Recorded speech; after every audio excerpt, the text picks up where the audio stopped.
Hello जेमिनीज। 2024 का पहला महीना जनवरी आप लोग के लिए कैसा रहने वाला है, ये रीडिंग्स को आप देख सकते हो as per moon sign, sun sign, आपकी नाम राशि के हिसाब से, या दोनों को कंबाइन भी कर सकते हो। जिस रीडिंग से या जिस ज़ोडिएक साइन से आप ज़्यादा कनेक्ट होते हो उसके अकॉर्डिंग आप देख सकते हैं। मेरे चैनल पर आप न्यू हैं so don't forget to subscribe and hit the bell icon, ताकि जब भी मैं कोई न्यू रीडिंग्स पोस्ट करूँ आपको डायरेक्टली उसकी नोटिफिकेशन आ जाए। एंड ऑल्सो आप इंस्टाग्राम एंड फेसबुक पर भी फॉलो कर सकते हैं for all the daily tips and advices जो मैं शेयर करती हूँ। So yes, now let's get started. क्या मैसेजेस आ रहे हैं आप लोगों के लिए with the help of tarot cards for this January month.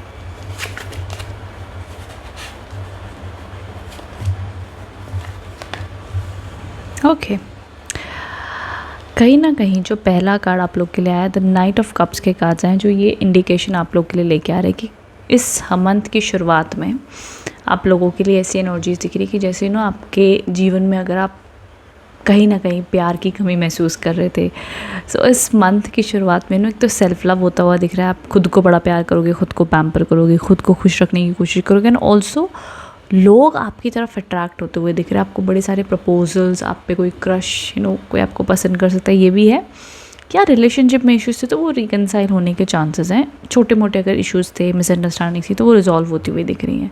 तो उस पैरामीटर से भी अच्छा देखा जा रहा है। विद दैट आगे जैसे बढ़ते कुछ चीज़ों को लेकर कन्फ्यूजन अभी भी है। आपका माइंड अभी भी स्टक है अपने लाइफ के कुछ एस्पेक्ट को लेकर के। सो ना ये अराउंड फ्रॉम 7th से लेकर के स्पेशली 11th तक, क्योंकि 11th को जनवरी मंथ में अमावस्या है। सो लमसम उस एनर्जीज़ के अराउंड ना थोड़ा सा आपका माइंड चंचल रहेगा, कंफ्यूज रहेगा। तो आप वो चीज़ों का ध्यान रखना, बट मैनेजेबल हो जाएगा, सो डोंट वरी। बट इस टाइम पे ना आप कोई भी फोर्सफुल जल्दबाजी में डिसीजन मत लेना। डिस्कस करो, समझो, चलेगा, नो प्रॉब्लम। सोच समझ के विचार आपने डिसीजन लेने, आपके लिए गाइडेंस है।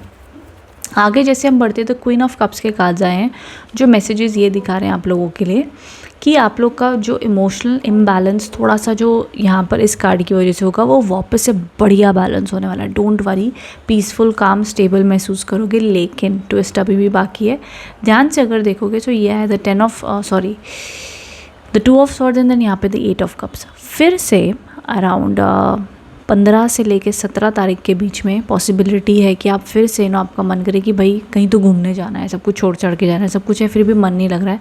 हमें अपना लाइफ का पर्पस ढूंढना है, कुछ मीनिंगफुल करना है, हमें अपनी सोल को, हमें अपने इनर चाइल्ड को हैप्पी करना है, खुश करना है। And then moving out to ये कार्ड्स आए सबसे positive combination of cards, the 10 of pentacles and the 10 of cups. ये दो कॉम्बिनेशन के कार्ड्स अब बताते हैं कहीं फैमिली आउटिंग हो सकती है, फैमिली गेट टुगेदर हो सकता है, आपकी लाइफ में ऐसी प्लानिंग चल रही हो या इन कमिंग मंथ्स में प्लान करो, but you excited for that. So ये आपकी फैमिली, आपके कुछ खास लोग आप लोग को बढ़िया सपोर्ट देते हुए दिख रहे हैं, जहाँ पर आप खुश रहेंगे, हैप्पी रहेंगे, पॉजिटिव रहेंगे, देखा जा रहा है। सो मैं कहूँगी यहाँ पर ये जो 2 कार्ड्स हैं इनसे बिल्कुल भी परेशान मत होइए मिथुन राशि। देखो, आपके काम में जो भी चल रहा है, रिश्तों में जो भी चल रहा है, लाइफ में जो कुछ भी चल रहा है, ये जो 2 कार्ड्स हैं ये माइनर कार्ड्स हैं। मतलब हमारे मूड स्विंग्स होते हैं, हम एक ही मूड में तो हर समय नहीं रह सकते ना, हमारे मूड्स चेंज होते हैं, सिचुएशन ऐसी होती है, हम चिढ़ जाते हैं, कभी इरिटेट हो जाते हैं, कभी लोनली फील करते हैं, कभी हम जानबूझ के हम अकेले रहना चाहते हैं कि भाई हमको किसी से बात नहीं करनी, हमें अकेले बैठ के शांति मिलती है, भाई होता है ना। तो ये वो वाले मूड स्विंग्स आपके दिखते हैं, which is fine and normal.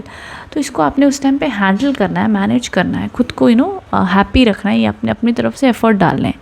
बाकी करियर बढ़िया रहेगा जनवरी मंथ में आप लोगों के लिए। अपनी लाइफ में जो भी आप एजुकेशन देना चाहते हो, एग्ज़ाम है, बिजनेस है, अच्छा रहेगा। पैसा लाभ भी आता हुआ दिख रहा है। ऑल्सो ये दोनों कार्ड्स ना मनी वाइज भी बड़े अच्छे हैं।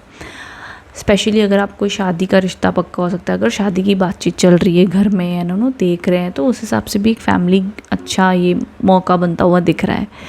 एंड उसके अलावा एक पॉजिटिव वाइब है completely. And of the month तो बहुत ही बढ़िया है, कोई चिंता वाली बात ही नहीं है आप लोगों के लिए मिथुन राशि। अदरवाइज़ मैं कहूँगी जॉब हो, बिजनेस हो, सभी रूप में एक बैलेंस बना हुआ दिख रहा है। आगे अब मैं बात करें तो गाइडेंस कार्ड आप लोगों के लिए क्या मैसेजेस लेके आ रहे हैं।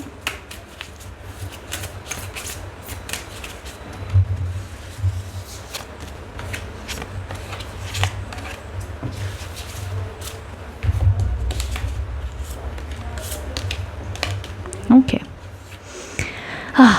Time to give rather than take. Okay, ये मैसेजेस आपके लिए ऐसे हैं कि अगर आपसे हो सके अगर आपसे हो सके तो ज़रूर चैरिटी भी कीजिएगा। Charity will make you really feel good. And आपके रिलेशनशिप्स में अगर हो सके तो अपनी तरफ से आप जितना भी कर सकते हो। देखो, जेमिनी राशि वाले जनरली जाने जाते हैं फॉर देयर कम्युनिकेशन स्किल्स की वजह से। अब यहाँ पर आपके लिए कहा जा रहा है कि your commitment is being tested and a time to give rather than take. अब इसका क्या आपको लगता है आपके लिए मैसेजेस आ रहे हैं। जेमिनी, इस महीने आपने ध्यान देना है कि जितना हो सके अपनी तरफ से आप रिश्तों में कॉम्प्रोमाइज़ करो, एडजस्टमेंट करो, बट हाँ एक लिमिट तक, एक अंडरस्टैंडिंग से, उस लेवल पे जहाँ पर आपको ये समझना होगा कि अगर आपने ऑलरेडी 100% एफर्ट दे दिया एंड सामने वाला आपको लव एंड रिस्पेक्ट नहीं दे रहा है, वहाँ पर कॉम्प्रोमाइज़ करने की यहाँ बात नहीं हो रही है। यहाँ पर कॉम्प्रोमाइज़ करने की बात वहाँ हो रही है जहाँ पर आपको लगता है आपकी किसी को ज़रूरत है, आपके काम में, आपके फ्रेंड्स एंड फैमिली में, आपके शायद आपको ही खुद की ज़रूरत हो। तो आपको खुद समझना होगा कि आपने खुद को क्या कमिटमेंट दिया हुआ है, आपको क्या लगता है कि आपने अभी तक कितने कॉम्प्रोमाइज़ किए हैं खुद को खुश रखने के लिए। हम हमेशा कॉम्प्रोमाइज़ करते रहते हैं ताकि दूसरे खुश हो पाएँ।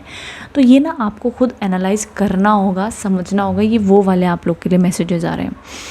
अब ऑफ कोर्स आप अपने अंदर झांक कर देख सकते हैं कि आप कुछ महीने से किसी पर्सन के साथ में ईगोइस्टिक थे, बहुत ज़्यादा रूड थे। तो इट्स टाइम टू कि आप अपनी तरफ से भी भैया सॉरी बोल के मेकअप कर लो। अब आपको लगता है नहीं मैम, हमने तो बड़े टाइम से सब एडजस्टमेंट किए। तो इट्स टाइम कि अब आप अपने साथ कमिटमेंट स्ट्रॉन्ग करो एंड जो डिसीजन लिया है अपने आप को स्ट्रॉन्ग रखने का, उसमें आप डटे रहो। Luck is on your side. ये सीधा सीधा कार्ड्स आपको कहना चाहते हैं कि जैसे मैंने कहा देखो कितने बढ़िया कार्ड्स हैं। यहाँ पर भी टैरो में भी एंड ऑफ द मंथ आते आते रीडिंग काफ़ी बूस्ट हो गई है। यहाँ पर भी जो तीसरा कार्ड है एंड ऑफ द मंथ का, ये भी एकदम से बूस्टिंग कार्ड है, that luck is on your side. So it's of course one of the best period for Geminis. End of the month आप लोगों के लिए, एंड ऑफ द मंथ जब मैं कह रही हूँ तो समझ लो महीने के लास्ट के आखिरी 10 दिन, इन दिनों में या जस्ट फेब की शुरुआत के करीब करीब इस टाइम पे कुछ अच्छे इवेंट्स, पॉजिटिव इवेंट्स आप लोग के लिए होते हुए दिख रहे हैं।